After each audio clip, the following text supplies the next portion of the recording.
अस्सलाम वालेकुम। आज की वीडियो में मैं बात करूंगा कि बहुत सारे दोस्त जो शुगर के मरीज़ हैं, वो जब शुगर हो जाती है या शुगर स्टार्ट होती है, तो उनके ज़हन में एक सवाल आता है कि आया कि हमारी जो शुगर है, हम इंसुलिन पे अभी शिफ्ट हो जाएँ या डॉक्टर्स की तरफ से कहा जाता है कि इंसुलिन पे अभी शिफ्ट हो जाएँ या कुछ टाइम के बाद आपको इंसुलिन पे जाना पड़ेगा। तो आज मैं बात करूंगा कि इंसुलिन के क्या साइड इफ़ेक्ट्स हैं, इंसुलिन क्या लगानी भी चाहिए और इसके फ्यूचर में आपको क्या-क्या मसाइल पैदा हो सकते हैं अगर आप इंसुलिन का इस्तेमाल करते हैं। ये वीडियो उन तमाम दोस्तों के लिए जिनको शुगर है या जिनके ख़ानदान में किसी को शुगर है और वो ये सोच रहे हैं कि क्या वो इंसुलिन इस्तेमाल करें या ना करें। तो आज की वीडियो में मैं इन सारी चीज़ों पे बात करूँगा। दोस्तों, शुगर की 2 किस्में होती हैं, जिसमें टाइप 1 डायबिटीज़ होती है और एक टाइप 2 डायबिटीज़ होती है। इसके अलावा और बहुत सारी टाइप्स हैं जिनके हवाले से भी बात की जाती है, लेकिन जो मेजर टाइप्स हैं वो टाइप 1 है और टाइप 2 है। टाइप 1 जो टाइप शुगर की होती है, उसमें पैंक्रियाज़ इंसुलिन नहीं बना रहा होता और वो इंसुलिन डिपेंडेंट होती है, यानी उसमें इंसुलिन लगाना मस्ट होती है और वो ज़्यादातर जल्दी एज में आती है और उसमें बच्चों में होती है या अडल्ट एज में भी आ सकती है, लेकिन उसमें दुबले पतले होना बहुत ज़रूरी है और ये टाइप ऑफ शुगर ऐसी है कि जिसमें इंसुलिन लगाना मस्ट है। लेकिन दूसरी किस्म जो सबसे ज़्यादा पाई जाती है, वो 90% लोगों में जिसका शिकार है, वो है टाइप 2 डायबिटीज़। मेजॉरिटी लोग इस शुगर का शिकार हैं। और इसमें बाज़ औक़ात डॉक्टर्स की तरफ से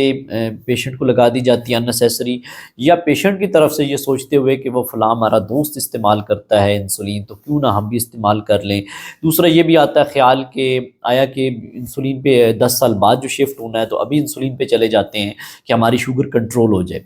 तो इंसुलिन के क्या-क्या साइड इफ़ेक्ट्स हैं? तो इस हवाले से बात करते हैं कि सबसे ज़्यादा जब आप इंसुलिन जो टाइप 2 डायबिटीज़ है, बेसिकली इसकी रूट काज़ जानना ज़रूरी है। ये इंसुलिन रेजिस्टेंस से होती है, जिसमें इंसुलिन आपके जिस्म में बिल्कुल सही बन रही होती है, बल्कि इंसुलिन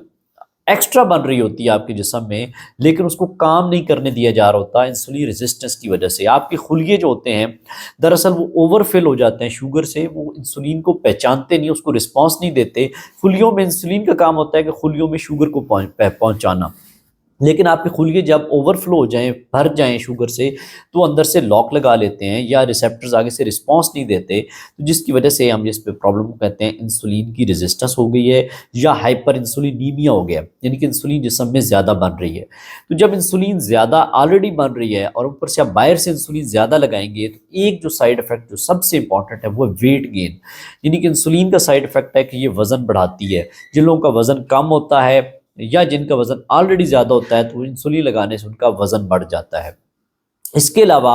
इंसुलिन आपकी इंसुलिन की मुज़ाहमत बढ़ाती है, इंसुलिन रेजिस्टेंस को और ज़्यादा करती है। अगर सपोज़ आपके जिस्म में भी इंसुलिन बन रही है और ऊपर से आप एक्स्ट्रा बाहर से इंसुलिन लगा रहे हैं, तो आपके जिस्म में इंसुलिन की रेजिस्टेंस बढ़ती जाएगी। बहुत सारे लोगों का ये सवाल इस पॉइंट पे होता है कि डॉक्टर साहब हम इंसुलिन लगा रहे हैं, हमारी शुगर तो बहुत अच्छा कंट्रोल है, लेकिन अगर आप उसके साथ डाइट को कंट्रोल नहीं करेंगे, तो आहिस्ता-आहिस्ता इंसुलिन की यूनिट्स बढ़ते-बढ़ते मैक्सिमम लिमिट पे चले जाएँगी, तो और वो रेजिस्टेंस भी आपकी बढ़ रही होगी, इंसुलिन रेजिस्टेंस। अब इंसुलिन रेजिस्टेंस जब आपकी इंसुलिन अंदर से भी बन रही है, बाहर से भी आप इंसुलिन लगा रहे हैं, तो इसके साथ आपकी जो बाकी कॉम्प्लिकेशंस हैं वो भी आएँगी। तीसरे नंबर पे ये है कि आप इंसुलिन जब लगाते हैं, तो आपकी अगर कभी इंसुलिन ज़्यादा चली जाए जिस्म में और आपने डाइट कम ली है, तो आपको हाइपोग्लाइसीमिया हो सकता है, या आप इंसुलिन कम लगाएं, डाइट ज़्यादा ले रहे हैं, तो आपकी हाइपरग्लाइसीमिया हो सकती है। दोनों सिचुएशंस बहुत डेंजरस होती हैं। ज़्यादा शुगर हुई तो फिर मसले, और लो शुगर हो जाए तो वो तो एक इमरजेंसी सिचुएशन होती है, जिसमें दिल की धड़कन का तेज़ हो जाना, जिसमें आपको पसीने आना या ख़नूदगी का शिकार हो जाना, और बाज़ वक़्त कुछ लोग कोमा में भी चले जाते हैं, शुगर लेवल बहुत ज़्यादा अगर लो हो जाए तो। हाइपोग्लाइसीमिया का रिस्क बहुत ज़्यादा होता है जो लोग इंसुलिन लगाते हैं। इसके अलावा इंसुलिन लगाने से आपके जो मेंटल होता है, यानी कि मेंटल फॉग हो जाता है, आपको इनके मूड स्विंग्स बहुत ज़्यादा आते हैं। इंसुलिन रेजिस्टेंस ओवरऑल आपके दिमाग पे भी अफेक्ट करती है और आपको भूलने की जो आदत है वो हो जाती है, डिमेंशिया हो जाता है, ये भी इंसुलिन रेजिस्टेंस की वजह से होती है, और इंसुलिन लगाने से आपकी इंसुलिन रेजिस्टेंस और ज़्यादा होती है। इंसुलिन लगाने का जो चौथा पॉइंट है, क्योंकि इंसुलिन आपको जैसे आप इंसुलिन लगाते हैं तो बेसिकली आप ग्लूकोज सेंटर्ड अप्रोच है ये, कि आप सिर्फ शुगर को ठीक कर रहे हैं,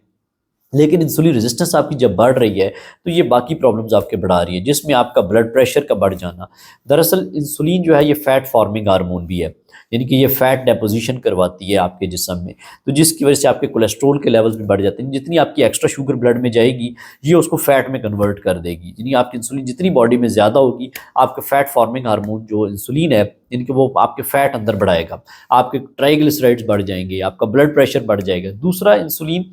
साल्ट रिटेंशन भी करती है, किडनी के ज़रिए अफेक्ट करती है, किडनीज पे साल्ट रिटेंशन करवाती है। साल्ट रिटेंशन करने की वजह से फिर ये ब्लड प्रेशर आपका बढ़ता है, कोलेस्ट्रॉल के लेवल्स बढ़ जाते हैं। इसके अलावा इंसुलिन रेजिस्टेंस की वजह से फैटी लिवर होने का रिस्क भी ज़्यादा होता है। यानी आप शुगर एक तरफ कंट्रोल कर रहे हैं इंसुलिन लगा के, आपके हो सकता है कुछ लेवल्स आपके स्टार्ट में शुगर आपके लेवल्स अच्छे आ रहे हैं, लेकिन बाकी प्रॉब्लम्स आपको साथ में आना शुरू हो जाएंगी, जिसमें ब्लड प्रेशर का ज़्यादा होना है, फैटी लिवर का होना, इसके अलावा मोटापा होना, और इंसुलिन रेजिस्टेंस की वजह से आपके ख़वातीन में जो पीसीओएस के प्रॉब्लम अगर नहीं थी तो वो होना स्टार्ट हो जाएंगे, और आपके दिमाग पे इफेक्ट आना स्टार्ट हो जाएगा, जिसमें आपकी थोड़ी याददाश्त पे इफेक्ट कर सकती है। इसके अलावा अगर आपके कोलेस्ट्रॉल लेवल्स बढ़ रहे हैं, आपकी ओवरऑल इंसुलिन रेजिस्टेंस बढ़ रही है, तो आपको दिल का अटैक और फालिज का अटैक होने का भी रिस्क बढ़ जाता है। इंसुलिन रेजिस्टेंस हो तो आपकी हार्ट फेलियर का रिस्क भी ज़्यादा होता है। वो पेशेंट्स जो हार्ट फेलियर के हों, जिनकी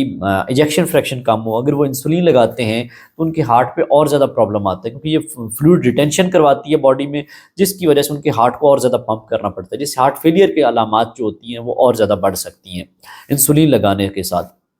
किडनी पे भी इसका बाज़ प्रेशर ज़्यादा आता है, तो इस वजह से किडनी पे भी इसको एक्स्ट्रा एफर्ट करनी पड़ती है साल्ट को बॉडी से बाहर निकालने के लिए।